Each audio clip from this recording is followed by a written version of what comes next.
Bribka Roni dikenal sebagai polisi yang keras kepala. Usianya masih muda, baru 5 tahun bertugas di Polsek Kecamatan Sukarasa. Namun karena disiplin dan kerajinannya, ia cepat naik pangkat. Sayangnya, Roni juga terkenal tak kenal kompromi. Ia menilang siapa saja termasuk warga desa sendiri. Tak jarang warga yang kesal padanya namun tak bisa berbuat banyak. Polisi itu harus tegas, begitu prinsip yang selalu ia ulang-ulang kepada juniornya. Pagi itu, langit Sukarasa mendung. Angin membawa aroma tanah basah. Roni berjaga di pos perempatan pasar lama seperti biasa. Ia tidak tahu bahwa pagi itu akan mengubah hidupnya. Sebuah mobil tua melaju pelan. Mobil itu dikenalnya. Mobil milik pesantren Nurul Iman. Biasanya digunakan untuk mengantar santri yang sakit atau membawa logistik. Tapi pagi itu, mobil itu dikemudikan sendiri oleh Kiai Mahfudz, ulama karismatik desa. Roni menahan mobil itu karena pelanggaran yang jelas, lampu sein rusak, dan plat nomor nyaris tak terbaca. Ia tahu siapa yang mengemudi, tapi hatinya tetap kaku. "Maaf Kiai, saya harus menjalankan tugas," katanya tegas. Kiai Mahfudz hanya tersenyum. "Insya Allah saya tidak keberatan. Yang penting kamu niatnya baik." Tanpa basa-basi, Roni menuliskan tilang. Warga yang melihat kejadian itu mulai gelisah.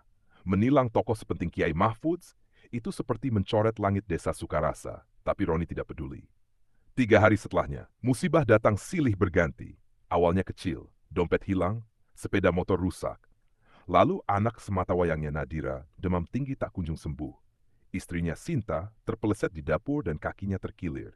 Rumah mereka seperti diselimuti kesialan. Roni masih mencoba bersikap rasional. "Kebetulan. Semua ini hanya kebetulan," katanya sambil mengepalkan tangan di depan cermin.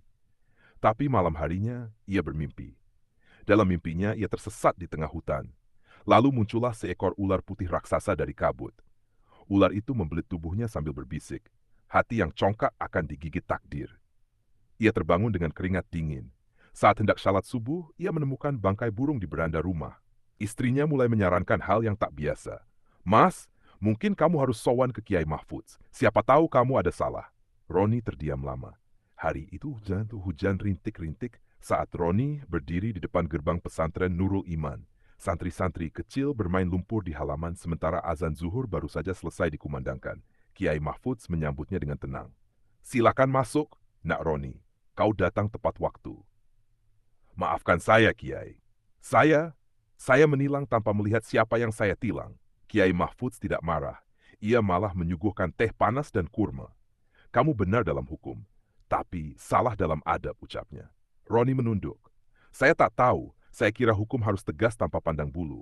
Kiai Mahfudz tersenyum tipis. "Tegas itu bukan keras. Keadilan bukan berarti membabi buta. Kadang seseorang hanya butuh diingatkan, bukan dihukum." Lalu Kiai menutup mata dan membaca doa panjang. Ruangan itu seperti diselimuti kabut ketenangan. Roni merasa dadanya lapang, seolah-olah beban yang menindihnya selama seminggu menguap. "Saya tidak marah, Nak Roni, tapi kamu harus tahu, ada dosa yang tak tercatat di kertas, tapi tercatat di langit."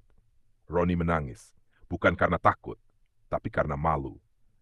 Roni menjadi polisi yang berbeda. Ia masih tegas, tapi kini ia tahu kapan harus menegur dan kapan harus menindak.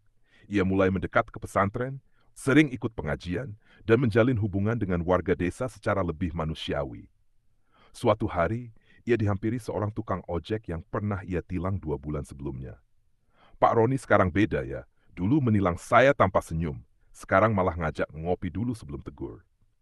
Roni hanya tertawa, belajar dari guru yang tak pernah marah.